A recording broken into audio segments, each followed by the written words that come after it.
Hello, hello, hello. Hello, everyone. Hello, hello. Hello, hello, hello. Thank you all for sticking with us. I think we are live. Um, Welcome to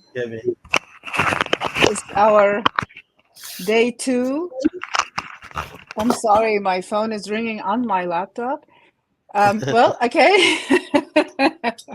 Welcome to day 2 and of GatherVerse Virtual World Summit. I'm excited to have to be amongst my very esteemed panelists and to get to meet all of you. We will be talking about identity and belonging today in the context of the virtual realm. And it was, I don't know if you were listening to the earlier session, but Amara was talking about how she could make herself look like with the help of AI, like Elon Musk. But I'm glad she thinks her own face better than his, which takes us to because it's true with deep fakes and with AI's advanced technology today. I can you can make a video of yourself, or someone can make a video of yourself and make it look like as though it were you. Um, and while that may be interesting when it's you and trying to communicate to others in different cultures, how do you maintain a sense of identity? And how do we also extend people's identities or sense of identity to their digital realm, as we are now not only existing in the physical realm, but also in the digital realm, and our well-being holistically is dependent on the collective physical and digital, our hyper presence. So with that, I can't wait to hear from all of you. I'm Lubna Dajani. I'll be your moderator today and host. And I run a company called Alternate, and we have an initiative called Alternate Living Labs, which is about driving, showcasing innovation by applying it in situations where it can demonstrate its viability while serving the most impacted and least represented communities. I'm also a contributor to several ethical standards, particularly around human-machine teaming and empathic AI. I will cut it short because I could be talking forever about. I have a long career, so rather than, hopefully it'll come out in the conversation. And I would love it if you would just pass. I will ask you, David, to introduce yourself, and then just pass it to the next speaker. So just have an introduction and what attracted you to this panel, other than the charm of GatherVerse and our beloved Christopher. Thank you so much. The floor is yours, David. Thank you so much, Lubna. My name is David Benjamin. I am a founder of the Bridget DAO. A lot of what we're focused on with Bridget DAO is how we can support collective intelligence, regeneration, and cognitive freedom. One of the main initiatives that we're working on right now is called the Meta Layer Initiative, and this seeks to really open people's minds up to the idea that the web doesn't have to be this flat thing, in that it can have multiple layers. And then we're really advocating for a meta layer on top of the web, because we see that it can really change the dynamics. And with respect to this panel, a meta layer could really help a lot with identity, belonging, connection. So that was the attraction, because the things that I'm working on are directly relevant to this panel. Wonderful. I can't wait to hear more. Do you want to pass it to someone, or do you? How about Bhavin? Yeah. Thank Thank you. you. Thanks, everyone. Yeah. So I'm Bhavin Kapadia. I'm in the financials area, and your symposium is great because I think it's very involved with belonging and identity, because I'm working on threat intelligence and the security aspects of AI. So there's a big correlation and a big intersection within that. Especially the threat of people trying to do malicious things behind the scenes. So there's a lot of convergence these days on emerging technology. And so this conversation is great because I've been part of a few conversations hosted by Christopher, and this is another great panel, I think, and I'm excited to be part of this really good panel with all of you and moderate and being involved in this conversation. So it's great to have a great audience listening as well. Thank you. Okay, Alex, and then Joseph's, and then Gabriel. Okay, thank you, Lubna, for this chance. My name is Alex Mkwizu. I come from Tanzania, eastern part of Africa, and what I'm working on is I'm working on a couple of products, but mainly one of the products is a virtual reality training simulation for medical students and doctors that actually tries to help students who don't have chance to enter the theater or access to cadavers or dolls to be able to practice and have the muscle and the visual memory. But on the other hand, we also design immersive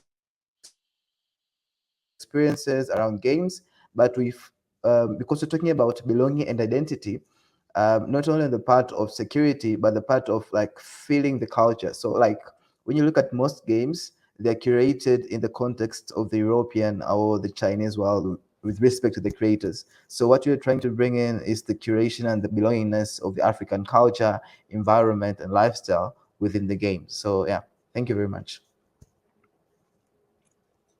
We'll have to talk some more about that. I'm actually starting a collaboration in Catalyst on the transformational power of games. But then we'll have to talk some more about security at scale, because security and identity, it's a big blanket statement. I'm also involved in embedded semiconductor level security. Joseph. Oh, you're muted, sir.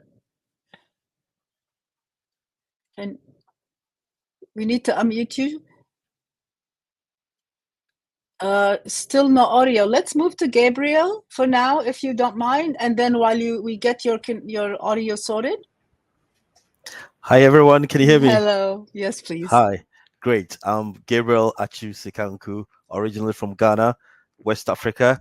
Now I'm based in the UK, but I do work a lot on the continent because I'm co-founder of Esports Africa News, and basically we are promoters of everything esports, game development, Alex, and then animation from the continent. And we're connected to this topic of identity, especially, as Alex has led the conversation, trying to make the African identity visible in game, esports, and animation.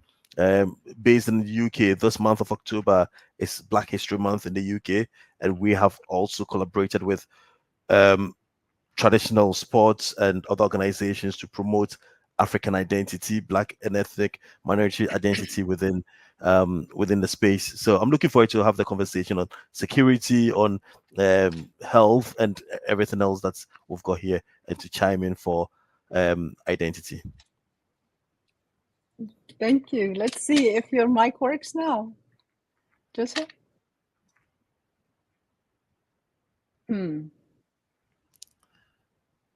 We can't hear you unless it's just me. No, we can't hear you. Yeah, we can hear you.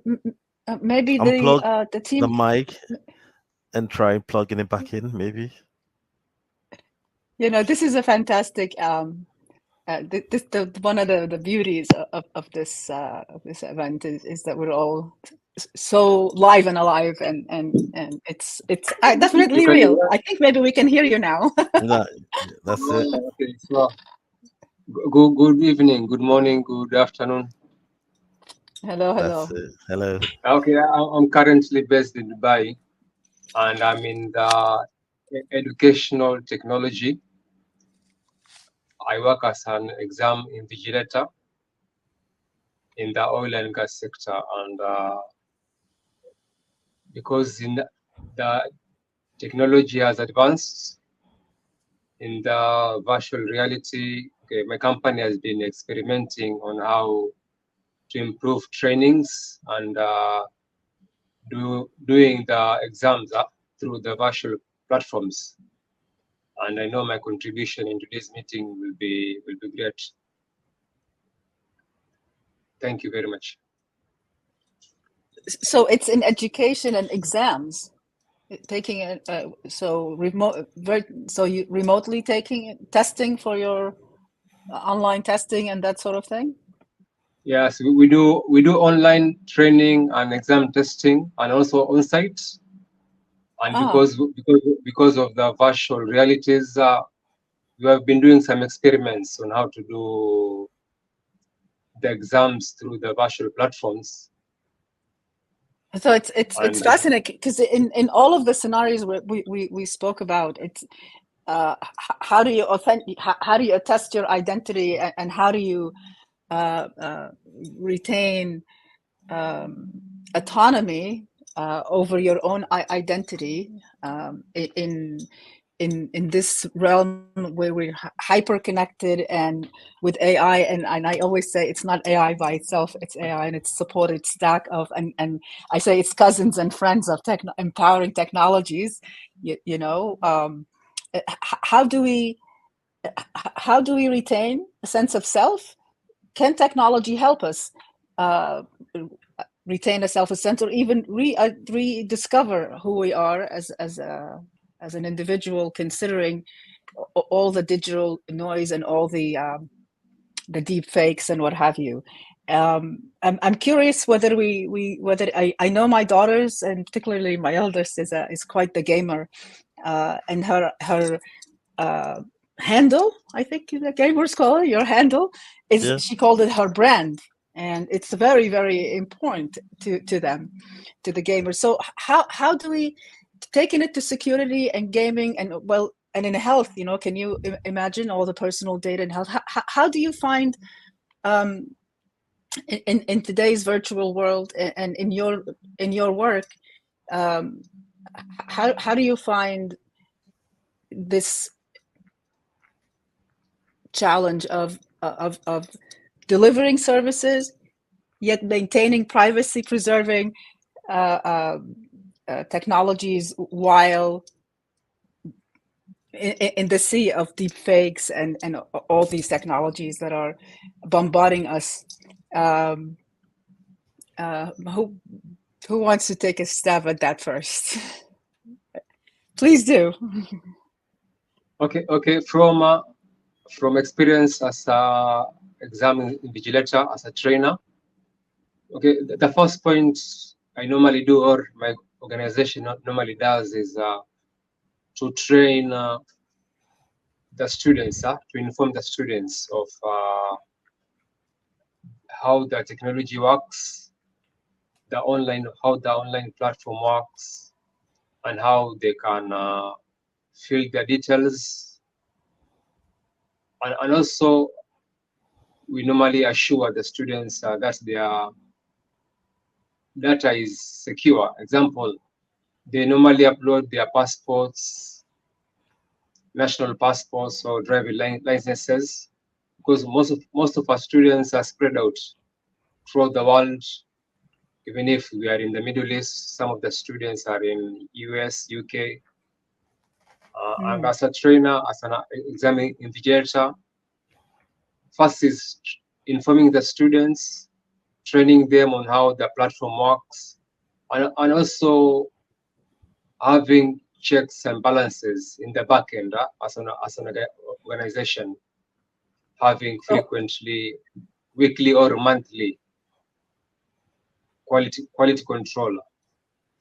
So implementing back-end tools that can with integrity attest that I am actually myself, and it's not some avatar that is pretending to be me taking my exam for me. I'd be curious, and David, from at a meta layer, how are we?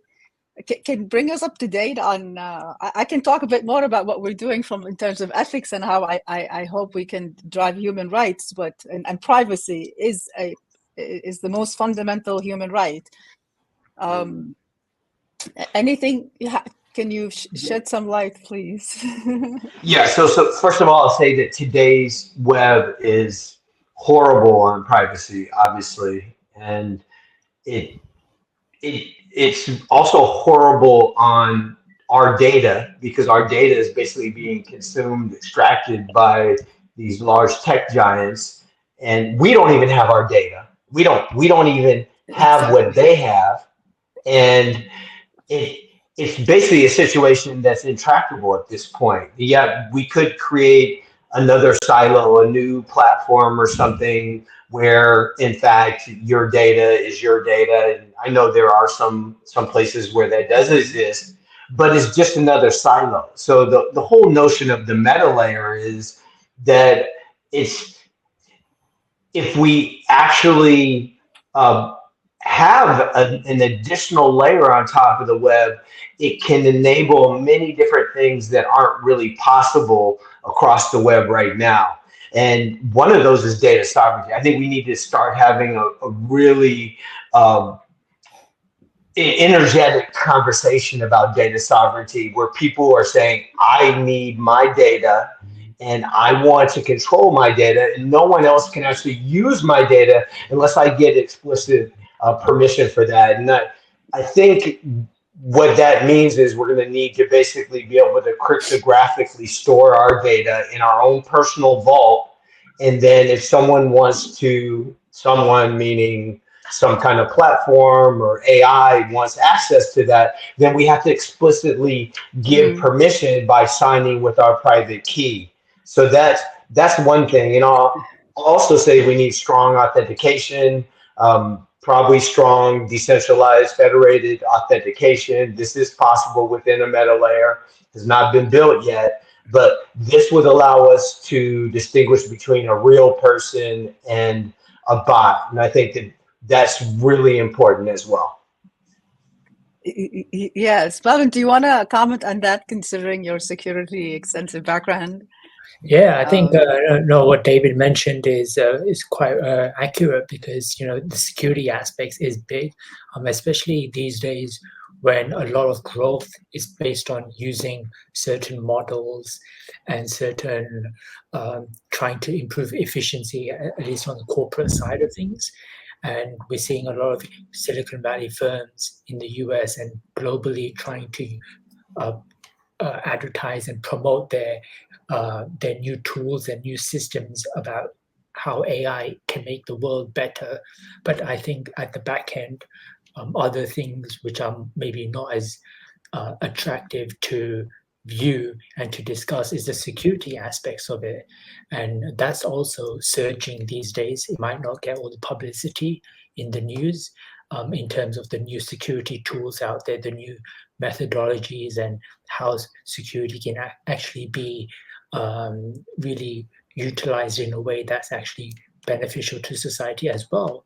But yeah, I think security and AI goes hand in hand, because it protects identity. It protects why we having this symposium today at GatherVerse to discuss how the intersection of sort of safeguarding your guardrails, safeguarding your LLM models, preventing any attacks from happening, at least from the corporate institutions. They might not be that relevant to a smaller firm, but at least from a global company, a Fortune 500 company, they really require these kinds of tools to ensure the privacy is beneficial, the identity, your private information. So there's a lot of upside. Yeah, I mean, we know traditionally in the past, security was our security strategy was security by obscurity. Right. And that just doesn't work anymore, as the attack surface is much larger and everybody is connected now. So, which is really what I talked about in the alternate paper, a little over 10 years ago now, where I asked, where control the data, control the power, when all that data that's being generated, not just by us, but about us and what we share, and then by the networks that are establishing the connections of the services. And to say that we give permissions, is that really something that is sensibly, are we how are we doing that? And maybe that will bring us to the gaming for a change, or how do we make the interface? Because I don't know about you, but I will confess I don't read every last line of my terms and conditions when I sign on to something, and I and if AI does need to come on my end, I say that we need to have AI protecting our digital edge. But how do we get to because to say that, oh, we sign our terms or we control our data,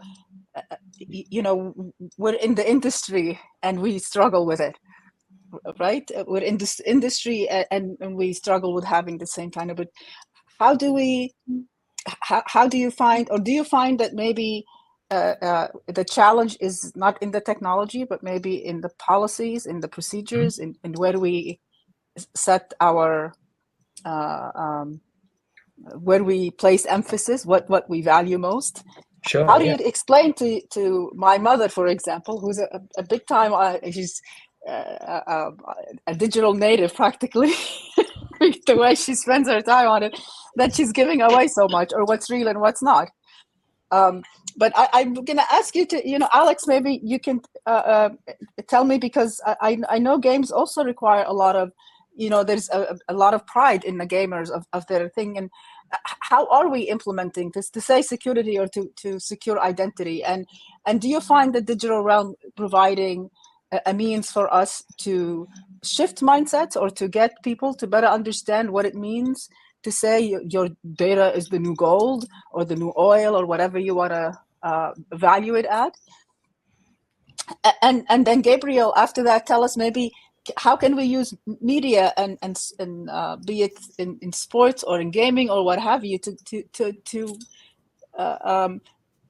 bring this message across to the whole stack, to whether you're the corporate or the individual consumer, that because your data is feeding the LLMs, your data is their gold, and it's being packaged and sold back to you. So, gentlemen, how do you see it? I know, Gabriel, you're in the UK, but you do a lot on the continent. So how do you see a difference? Or, I mean, I know African is mobile first for more often than not. Yes, it is. I mean, essentially, in the UK, we're privileged to have the GDPR laws, which sort of protect us to some extent.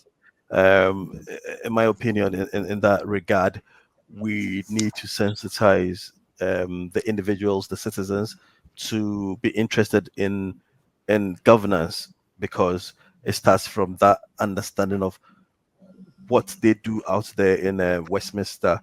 Every conversation, every debate affects us one way or the other. So we individual citizens, whether in the UK or individual citizens across Africa, Ghana, Nigeria, Tanzania, Uganda, you need to be interested in governance one way or the other, either from your local to your mid-regional to the national level, because the decisions being taken, like GDPR being brought into force, is because of governance. Decisions being taken at the top impacts our daily lives. So if MTN in Africa, MTN is one of the major internet data providers. If MTN is being sold a larger franchise to all the other internet providers, and MTN is going to be selling data at a astronomical price, or MTN is harnessing our data, or MTN is doing this, we as citizens, without understanding what governance brings, are not able to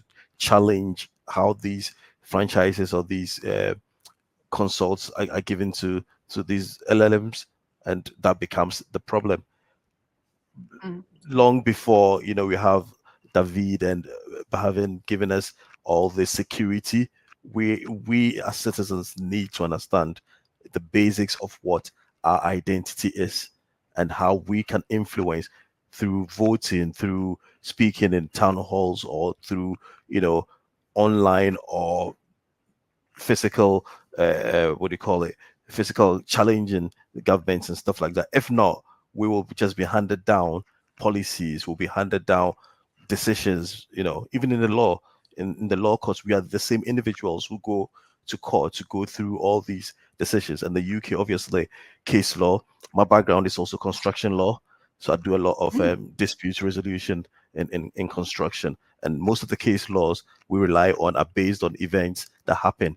So again, if we're not able to individually understand what the meaning of governance is, we don't understand the impact of decisions being made high above us and way in the big cities, and we do not get involved in such events, we end up being used as a tool. So, Alex, I want you to think in 1 second, tell me how you think we can use games, because I really believe in the power of fun, whether we're learning and certainly the topic of security or your data being used without your knowledge or against. It's like you're being depleted of your blood life, and you're not unaware of it. But Alex, as you know, having before you do that, I just, Gabriel, you said legal, and you said GDPR and construction law. Do you, and maybe it's just you activated me, because whenever I'm in the UK, I'm driven crazy every time I search. I have to just scroll, say agree, I understand. So it's been used to give consent, well, uninformed consent, and there's a big difference between informed consent and uninformed consent. We're just using the regulations such as GDPR to make it more legit for them to take our call. So the question goes, how do we get past that, and can we use games, and how do we involve more people without scaring them to death in the standards development, so that we can begin to influence policy? And Alex, you tell, and then anybody else, please jump in. Go on, Alex. Go on. Okay, sorry. So thank you for the opportunity. Before I address the question, I think we need to look at three things. From what David said, we need three things to ensure that we're able to secure everything online. One is I believe in the power of open source. I believe in the power of being decentralized, and I believe in the power of policy.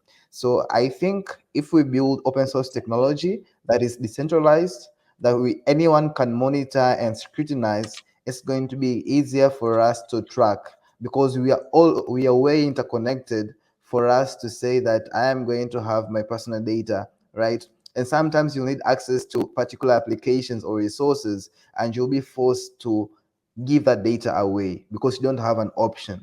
But if I'm able to scrutinize and track my data, because it's open source data, it's open source technology, and it is decentralized, it's going to be easier for everyone to be sure that it's safe.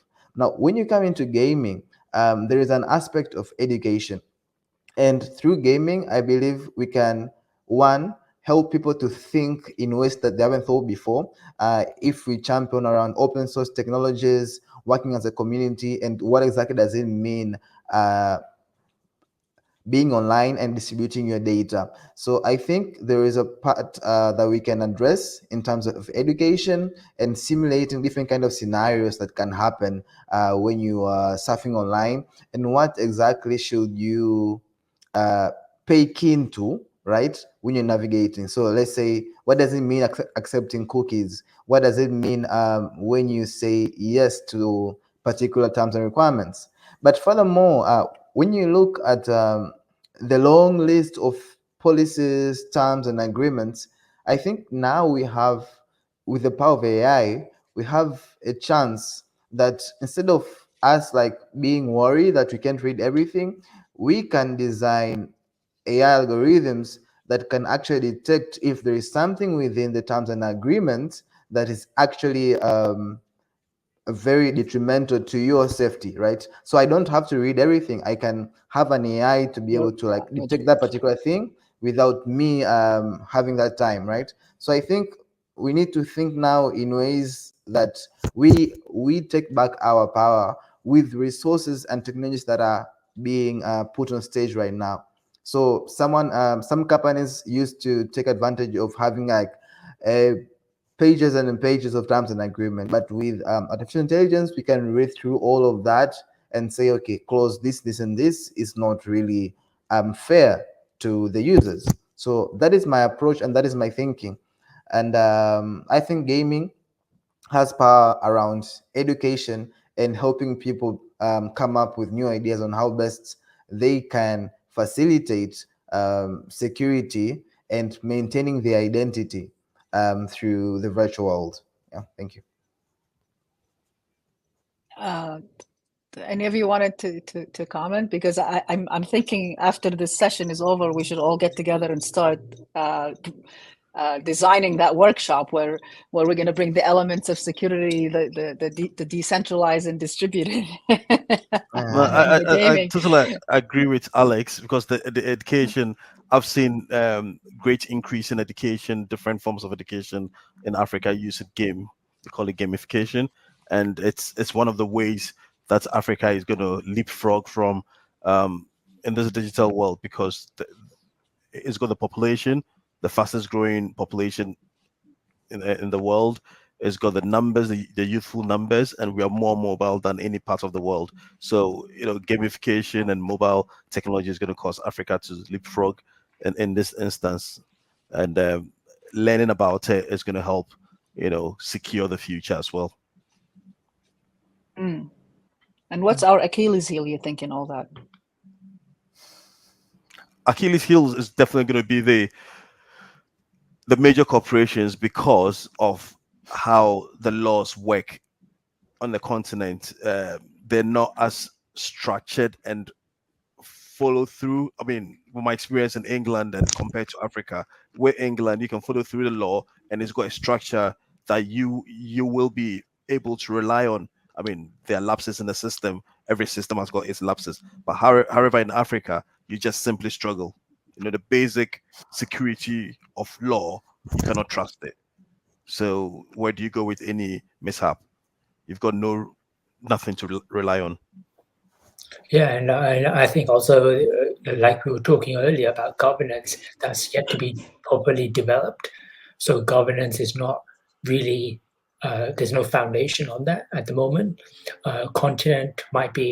Europe might be, I think, leading the way compared to relative to the US, but still it's fairly fragmented and not quite cohesive.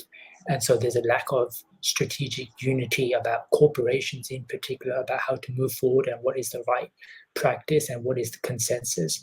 And so at the moment, everybody's doing their own thing, and because nobody is quite sure, or nothing has been quite 100% sort of unified, you're seeing fragments of strategic initiatives being sort of approached and executed in a haphazard way. And I think corporations always like some baseline, a foundation, so then they can move forward. So until that's been established, then I think then you see other forthcoming layers of regulatory and compliance issues being built upon that once a foundation has been built as a baseline.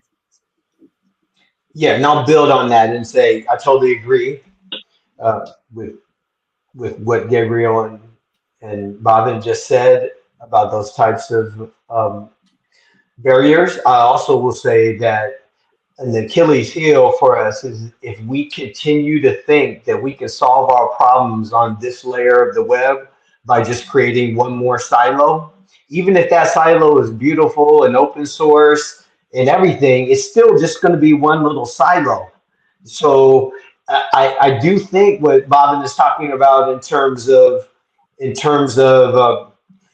us unifying around something. Let's unify around this space above the web page and have a common, decentralized, federated, open source, strong authentication method that's augmented by a proof of uniqueness, so that we can know who's a person, who's not a person. We can, because if we're working in this layer of the web, it means that we as individuals potentially can get all the data from all the sites. Right now, like let's say we create a new silo that maybe it has data sovereignty. well, okay, when I'm in that silo, yeah, that's great. You know, I have full control over my data and everything. How wonderful is that? But now, if I go to the news site, if I go to Facebook, if I go, well, actually, I don't go to Facebook anymore. But if I go to X or if I, you know, I go to all these other places. First of all, I'm not getting my data, and someone else is getting and extracting my data. And yeah, I mean, there's just not really a possibility for me to even have the data sovereignty that I have in this one beautiful place. So I think unifying around open source, like Alex is saying, federated, decentralized identification system would be just a game changer because we could then all applications could potentially use that identification, and we could have on our own data. So See, I don't disagree. Although I love to have a bit of conversation here going, but again, let's go. But let's put the glove down. Like, tell me, what is in all what we're saying? What is pipe dreamy and ridiculous? Anything you think? The fact that the data we're talking about, that we're trying to protect, is readily available. What about the fact that, I mean, you're all technical and or well informed. You know, for the average person, either they're going to be, their heads will be spinning. Even as a geek for 30-something years, it's still overwhelming. I mean, there is even in IT itself, information communication is a couple of stacks that came together. It's like 2 decks of cards that we shoveled into together. But that's what made ICT, right? They were 2 worlds coming together, and now connectedness is many others. So you're right, we can't be in one silo. I'm all about transdisciplinary, cross-sectoral, multidisciplinary, everything else collaboration. But what are we doing? How do we drive the change? We can't say, oh, let the people, we need to educate the people, but we have to change policy. We have to drive the change. And it's important, when we say, oh, I can control my data and then I can sell it. Well, at one point, how do we protect so that the less privileged will have to sell their data and their soul versus the privileged that don't have to because they're privileged? So and that's why I go back to the education and the gaming, is because we have to create something that onboards stakeholders holistically. Do you agree? Absolutely. I've got 2 worlds. I'm being protected here with GDPR in England, whereas so you think. Well, relatively, but when compared to going to Ghana or across Africa, obviously my data is scanned. Go onto the airport, from airport to home to wherever. Your data is scanned and it's collected. You photocopy papers. No one knows where the paper is going. No one knows where your name is being sent. Individuals with no identity, no track records, take your information and you don't know what to do with it. So again, like you said, who's watching over the gatekeeper? Yeah. Okay. So I just wanted to add. I just wanted to add something important. Please. Okay, just to help the masses who are not IT educated, we need to continue the conversation. Example, in such a platform or in whatever platforms the masses can access. We continue the conversation so that they are aware. Just a few days ago, someone posted in LinkedIn. There's a default setting in LinkedIn in which they take your data. When I read that post from the guy, I went to my settings, LinkedIn settings. I checked my data,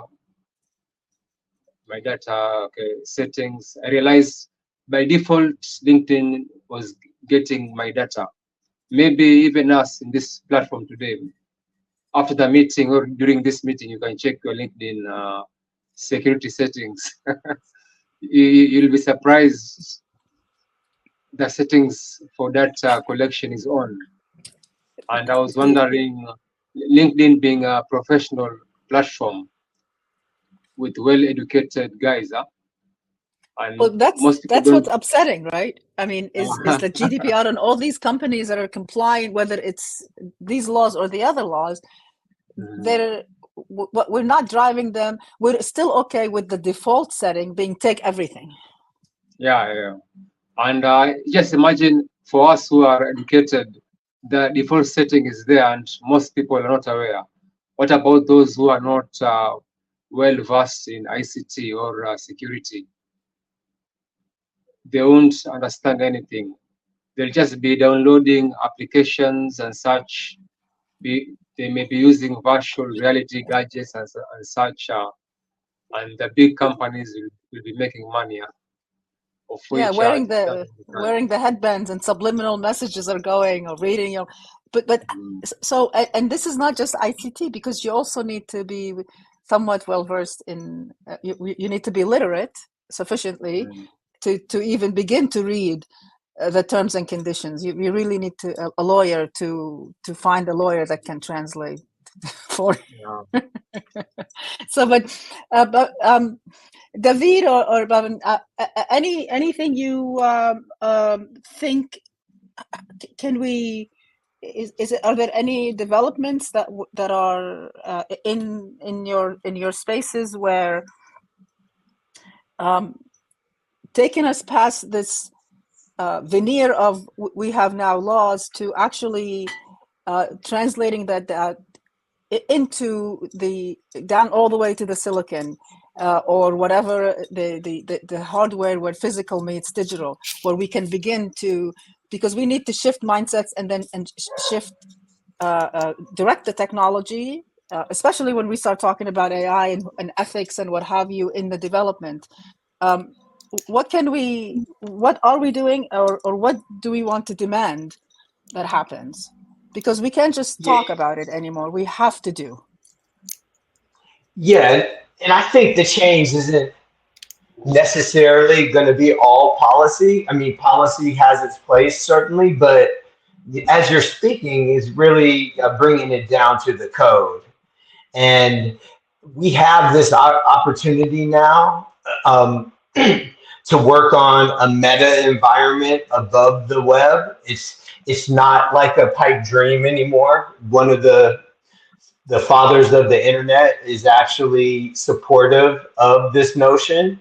And what's beautiful, if we actually come together and start working on an environment above the web, it means that we can actually constrain AI. So right now, when you're on a particular website and everything, I mean, there's not really much in the way that we can do to constrain the AI, because the platform has no idea who's an AI and who's a real person, and who's a fake person. I mean, the platforms, they don't know any of that. So what are they going to do? They can't really constrain behavior of any of the different entities. But now, if we actually thoughtfully design a meta environment above the web that all applications can potentially work within, it's basically allowing us to say, well, if you're a real person, you can do this.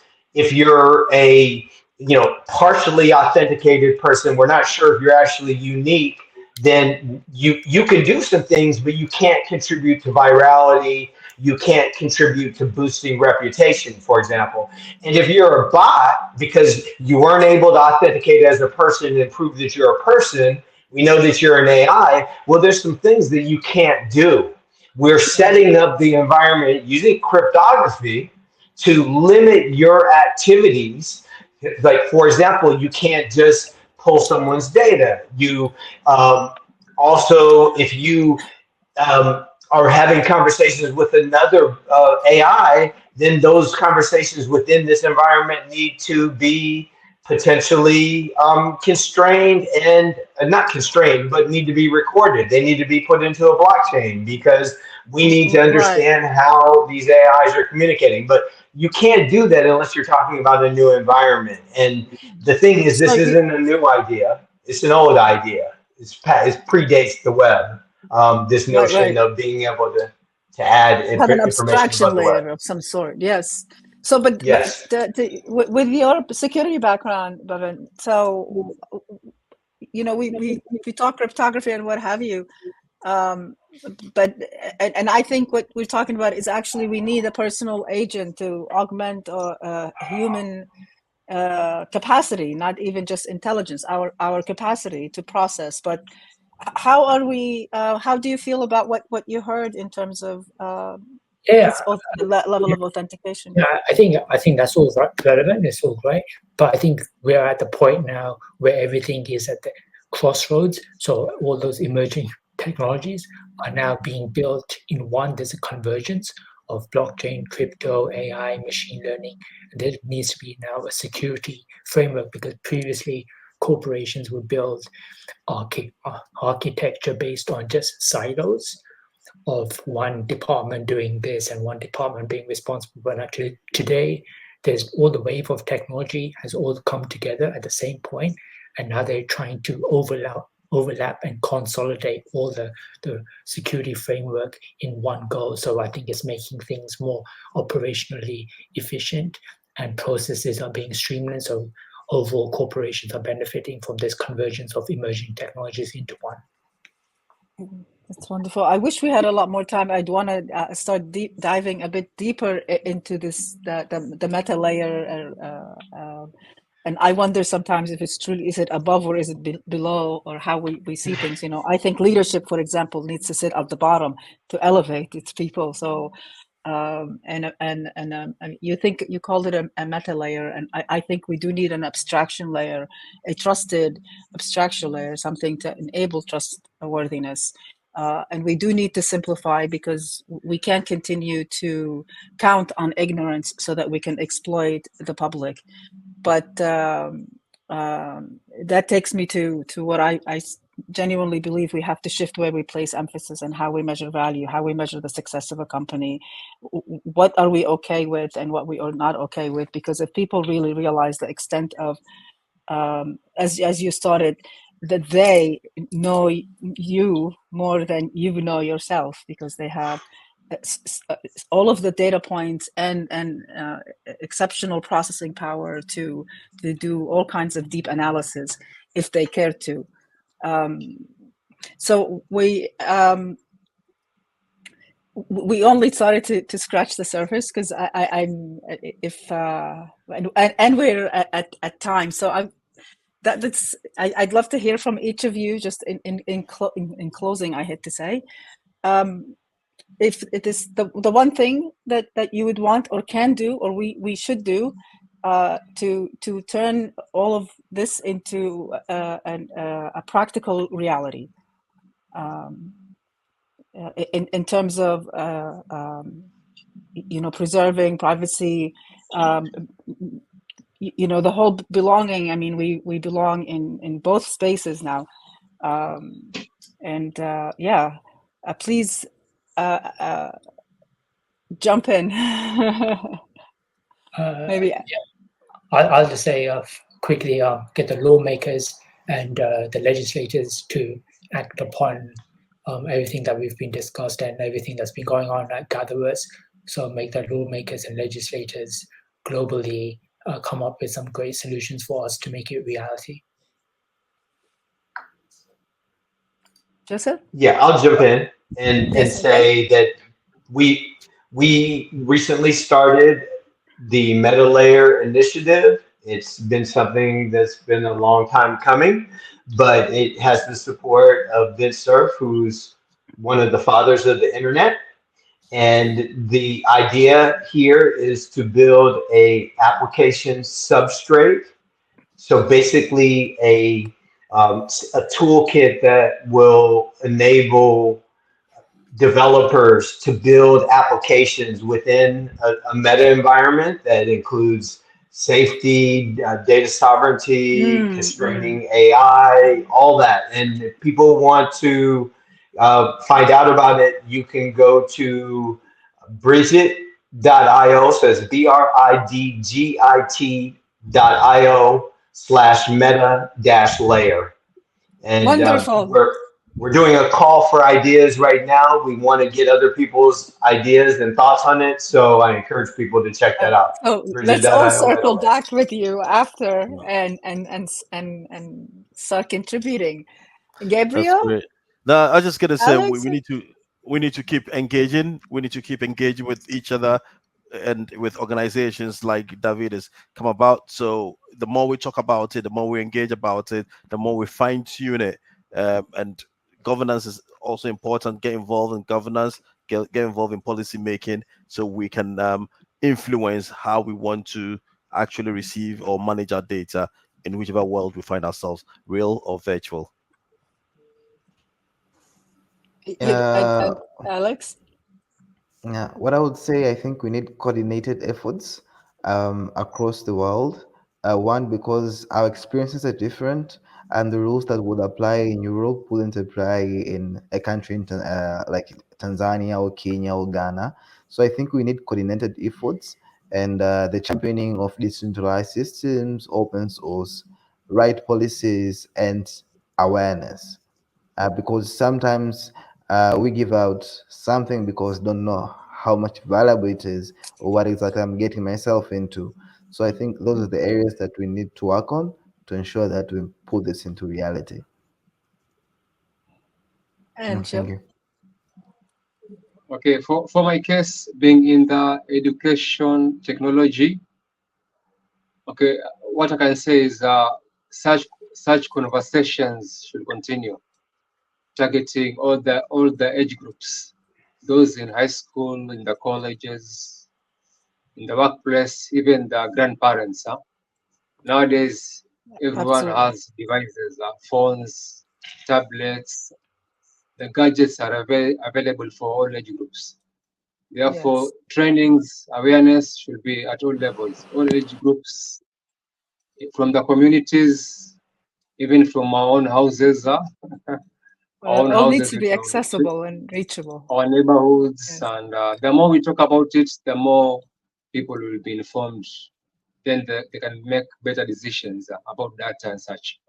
Thank you. Well, thank you so much. Thank you, everybody. I think it would be fantastic if we all got together and designed a game that would educate every stakeholder. It'll be a new game with everyone having the role they have in real life to participate in learning how, in the process, designing and learning. And we'll do this and I'm sorry we lost him, but then we can have this on that foundational use of a meta layer.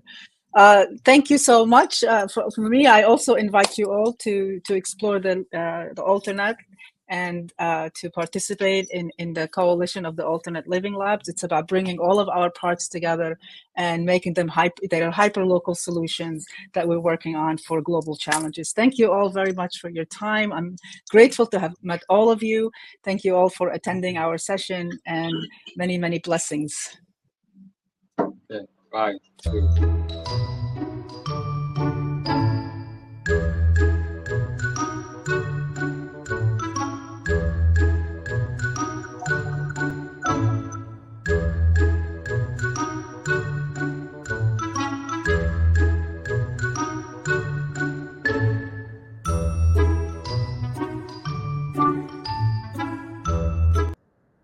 And that's it. That's day 2. That's day 2 of the GatherVerse Virtual World Symposium. You've heard from a number of different voices and expressions around the world. Quite literally. People transmetropolitan, transcontinental. Thank you for all of those that are still having time to join us at GatherVerse.live and our various social streams that we have out there. We know that you're all hardworking, and there's so many things that you have to do and families to take care of, taking care of yourselves. We know that even a minute spent with GatherVerse, it means much more to us, and we never take it for granted. You should know that you'll always have a community with us. There's a platform to be able to express together. It's free. Free to come, free to go. There's no pressure. Every expression matters. It's heartfelt. We do this because we feel it's necessary, it's important, but moreover, We're inspired to do these things. And we only have a little bit of time to do them. That's the reality. That's where we're at. Tomorrow is our final day for the Virtual World Symposium, day 3. Tell someone about this. Share somebody with you these experiences. Go listen to the people that just spoke with us.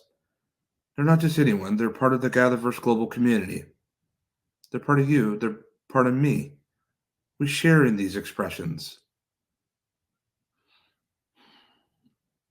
Lastly, we'll leave you with this. The virtual world, the virtual layer, the meta layer, it seems to me that it's becoming less about technology, more about what matters most.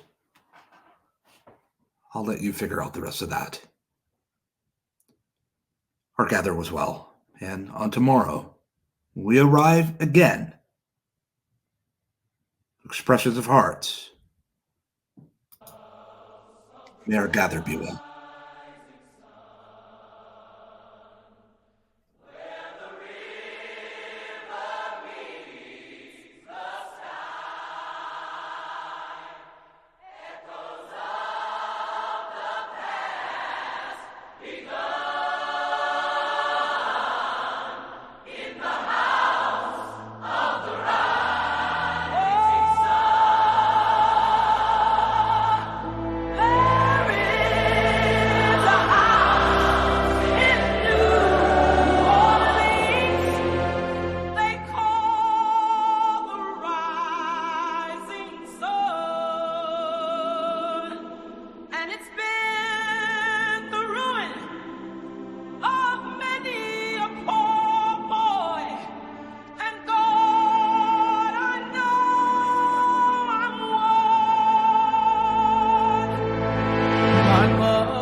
He's on a drug.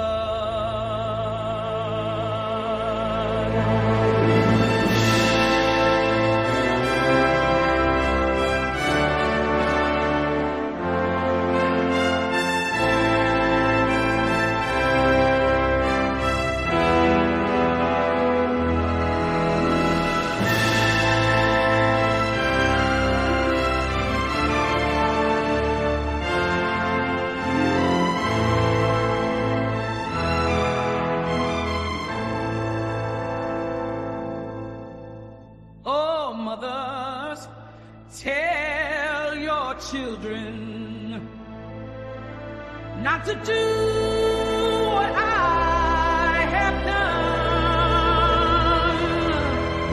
Spend your lives in sin and misery in the house of the rising sun.